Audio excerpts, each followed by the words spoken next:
Ia whaatalo whaatu Savea malo soifua ka pe fo ia lo soa tau ia Isaac. Malo fo tau ata i neva iaso o kase ma na yo nei me wa supuma neva iaso. I oe, Whaatai le ali. tai le li, i whaftai le tua.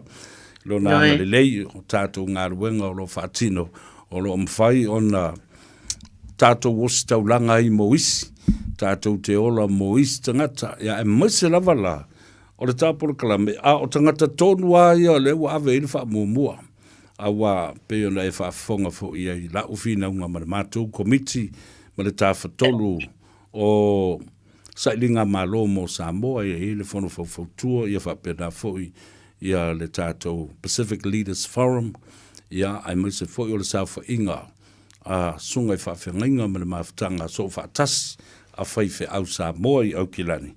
Lea lana tawa lunga i lea sone nafi. Ave tonua iai le whaaloalo ia i la tau nei. Talofa ua tātou le militino ma wawa i atu ma sila mai i la tau ia i tātou lea na whaia nei le whinaunga. Ma tau ina le taua lea. A wā ua whai i langi le wholaunga. Wa la tau le maua lea fo i whaamanianga. Ai ai a wala e whaatino ai. Ma sesi fo i whinaunga i le lumanai. E te mana tua le vai aso da se ima vai atu nei, na tātala noa ai le numera lea, o le health line, o taulo toa le lei mai lunga le tāwale, o walu se lau ono tasi ono, o lewa maua tonu a nei, ai pesa e sila mai, le lale lei tele o le tamaita i Samoa, o lo wha aulu ulu iai, le Director of Health in the Northern Region, le tamaita i e swafa ia Julia Harriet Paunga. A le fo ia familitini. A sole tau te a ingari. Ele mana ia a fai ua le mauale. A le ua toe sao no fo ilta mai tau Harriet. O le ki ma le tatalo nei mea oma. O le fo mai faa le a inga. Your family doctor lea lavana e sao no lava ia ima ua faa mausali ma mautu le nā mea. Ina ia mana tua e o tātou a inga. Ele ia sis o le ki ma le tatala, o lau family doctor, a le lau a mai fo ma le helpline lea, health line lea, which is a helpline as well.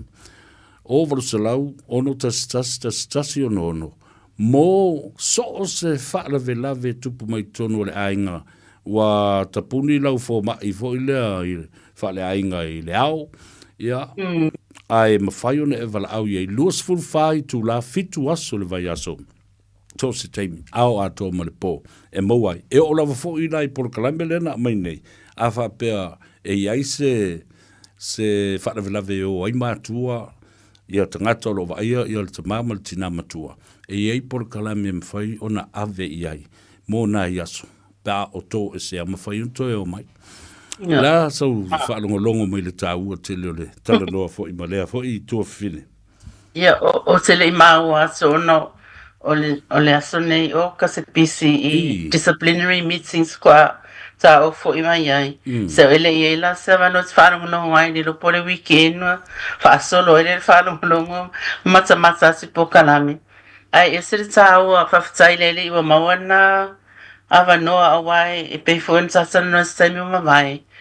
Ole ngā luenga nei, ele tasi se vaenga, e tofu a le mata ngā luenga ma le whalapa pitonga, ma lato sao, e whau whaatasi ia, le au nanga nei. Ai mai se fo ia lato whapitoa, mo nei tangata matua, o le whaftai e la, wa maua whanama noe, e whaatatana noa ai lunga tato ala leo. O no i le pe no wharau no atu e o le tua au, ka mea se puloni. Whai mai e se fia. Ai o te lo fo le tele tangata matua sa o wase se ma o introducing ai le letio. Pei paulo le awala e maua na tu sa inga le tato la vangana. E a mata maritai au o maritai mine mana nei. Pio lato me fia e whaftai wa maua le awa noa. E sa o le leia e o fo isi. No o senda kungaleli potel matou. Lena ave, lena present le minister le vai asante nei. O la foi isi community alliance, o la enga no lue fasa si matou ma, tato fasa if sa soani lavale au nanga mona yo tato tanga sa matsua. E mai se foi o la so o lo fasi no ina le anga luenga. Ia mana yo la so a inga foi. So whaftai o mawana manoa. O le aswa nafi Etevise, o se aso silio na fia i lo loto ma lo o langa ma o te lo foi. O se mori mauola lea i fi naunga sa fai nei ma le tula fono, a maisio le mea leanga New Zealand na fai o tātou tangata. I to tono le mau te fono ma le pale mene. Sa talilo, whaatalo whaatu i lea, kisi atu i lea, talofa le atou, talofa Savea, ese o mai ngoi loa i te tangata. Ai maise o ta mamati nā mātu tua. Wa lewa na sitseni i lātou. Ai o mai lava, e lango le nei wha moe moe. Ona o le taulongo longo atu pea. Le ao atoa ma le pō ma whontanga lo whaia nei, e o fo i a tātou talinga mā lo whaia nei. E tumu mai, ma o i e la ngona ile nganga whaaftai ma le wha maulalo e lumo le atua. Ona o nei ta mamti nā mātutua. Wa lewa na sitseni i lātou. Ai wa tu mailo lātou tau au e tu lei ai le mata upule, ma lango le mata upule. O le mea na o te fia whaaftai ai. Le ngata ia i lātou sa malanga atu Wellington e mai atu. Vaenga ese o le atunu. Ia e whapena fo i lunga nei au kilani. O lātou maua ile nā nganga o le mao popo ma le lango pea. La sautanga i ma le silisila nafi tono le mauta whono. Wa ina watu la ili te mai tai o caramel sepuloni. Sa ia saunoa ma launga nga i lona ta maa. E fia tele e whaalongo le leiti o Samoa. Awa e a vea foi por kalambe ma le si ufonga o Samoa. Mai a le tai au se yo o le poto o le siaso.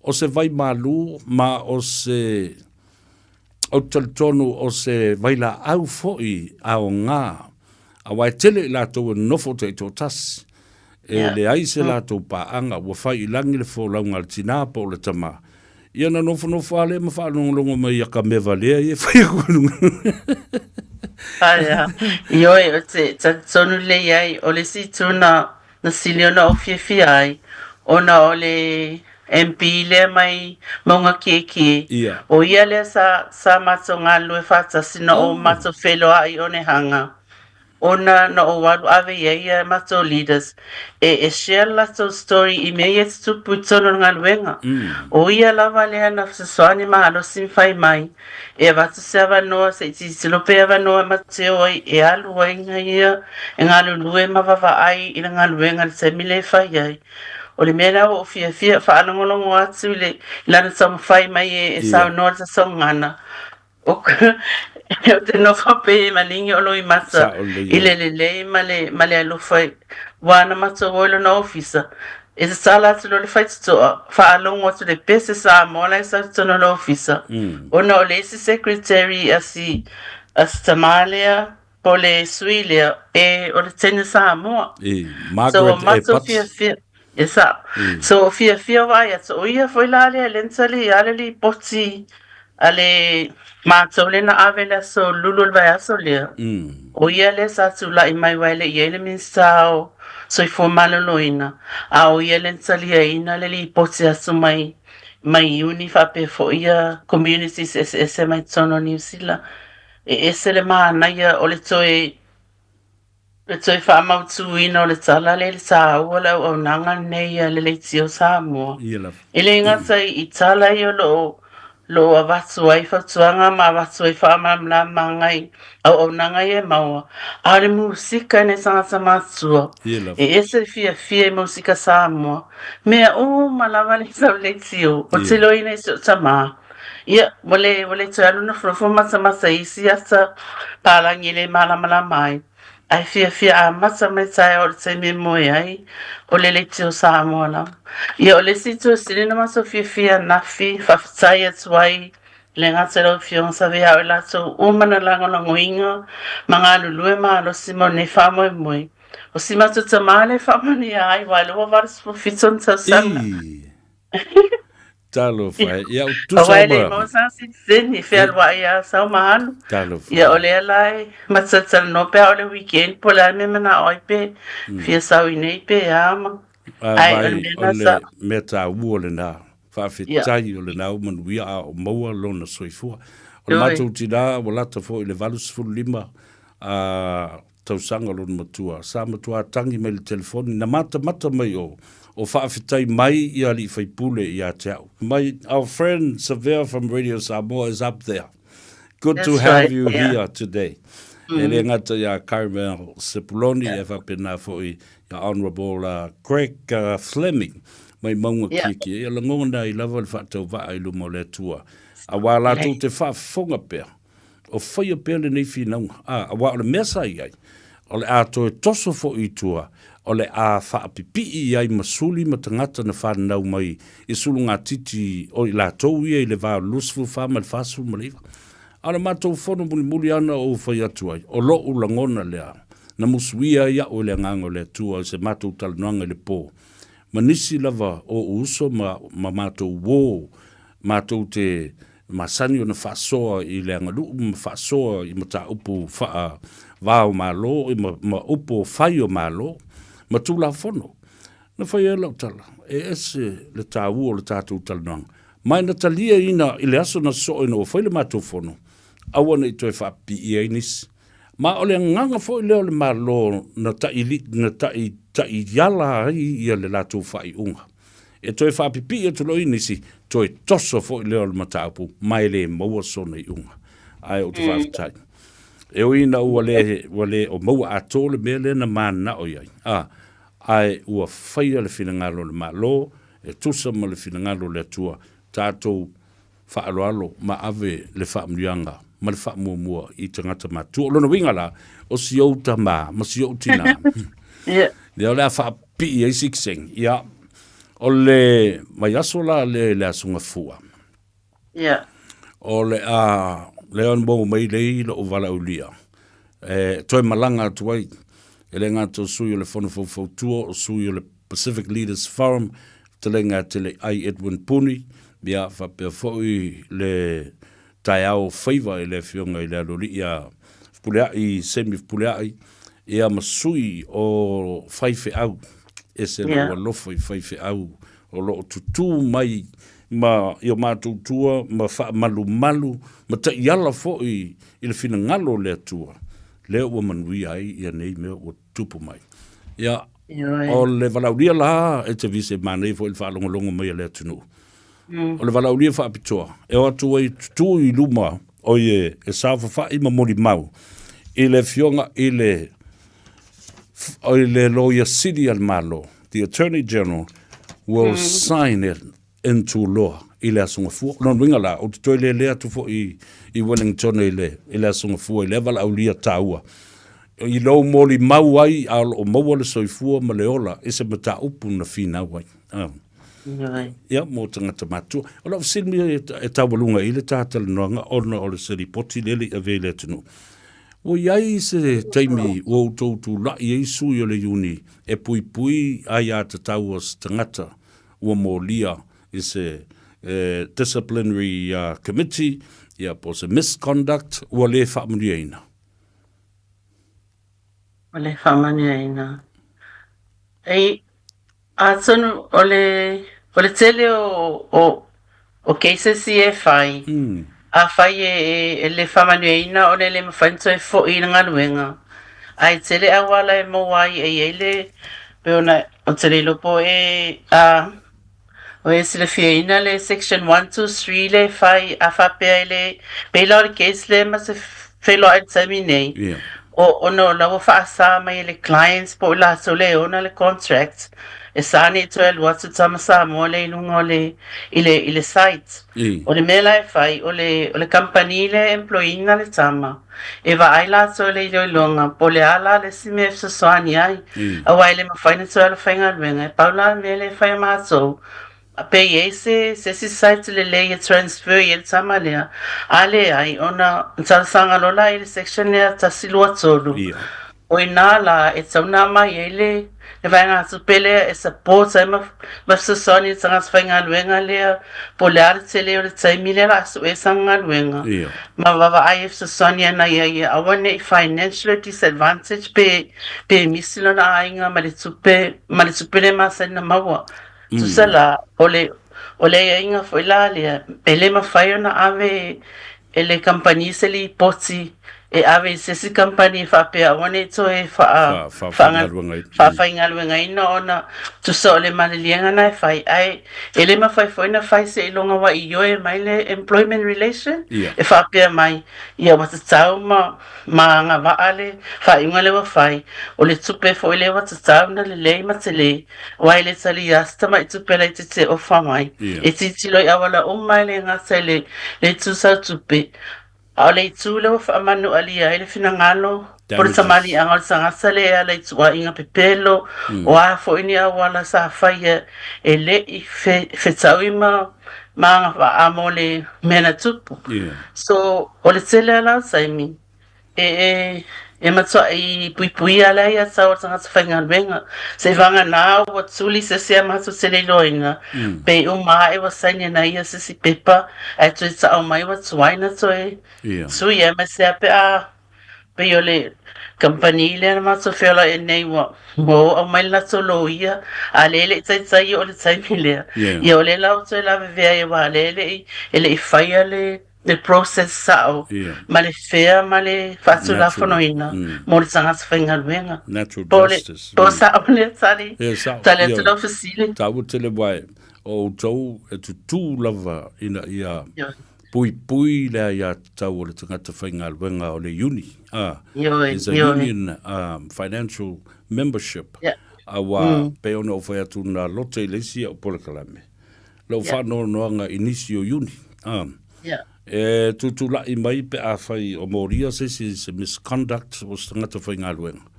Ai o mai. E mai e pe e lilifa e wha lango ma wha au I le company. Ai le tu mo tangata ia na laio no mai I se whailo inga fo lea. O le si tu ta ua lava o lava talatu. Sauno. O le seilo e au ia. O le ngana, o le tele o nei tata tangata e la vele tu lea, e le sa ofa I wifi, ai ona e le malama ngana, e le malama mai pe fa fena sali atu, e fai ala le fai unga le company, ai le ai mase fai mea tonu na fai, o le si tu malo sila masa te, tarsanga I tanga spenga luenga, e awa, e so sai mai ona faile le awane Italia sul company pe awane fa pe mai fa pere la so ai o mai na ia fire me so no ma fire process sa ole pui la so ia sa ma la so e me se for sailing o vai foi ma so vai nga ia sailia nga luenga ma company le yo I tanga sa so soni la so CV me o malava na fire le unif so soni na tanga spangal we ai mai se o le finaunga lea. E tā ua tele lea ia tau lea ina ia. E le ngata le pui o le company. A le pui o le tangata whainga luenga malana ia te tau lua. Ina ia awane I wha I mawina le taimi o le tangata. Awa o lea e siri ai. O le finaunga whai mai ia se letter of recommendation. O se tusi mwhai e o na sua se si ngā luenga. Ai ma vai le lei ai le ia le upu fole le fa pe o suspend ia pa ua fired or terminated ia lava ia tulanga e terminate mai le company ona o se tulanga matu ia po o lai fa pela so o le mele fai ai foi la ia isi ai inga le lalo tulafono e ma fai ona sui mai le termination I le resignation so e fa longa tulo fa mai terminate ona va tulo le mato tala ia e mato te mana e fa nga le tulafono le e fa ma vai le ia e ave esele upule termination ona fa ma vai le mai se ia inga e pui e mai se la vala le tule tupe na dilo malo whaftai ono le tātaimi. Fia tala I le tunu. Ai, whamanuia le tua ina ua ngā ngaifo Faiva le nei fo ia fiafi ia malo sao tā ua wale whaafonga mai e tamamtina mātua e tā wheloa I le teimi māsani I le aso lulu o le vai aso fau. Ia whaftai se le lava mo lava noa, whaftai sa mua ta poa inga e mai se lava ta salo ta mamatina mātua mai laso umolo o tuli mai pere mo papanga mo tato o lo ngale lu e mes foi lo o fiona Savea lo to ofenga luenga ia e mes foi to va ngale sa sa ngalulue malosi e ave o to masuyo se sa so tunu e mesena yo sa to tangata matsua fa sai lava pa maniele tua na lo fa tai fa pena fo I malo longo ne fiafi e fa so I fuia lo te latu mo o to file fa tai pa sai fo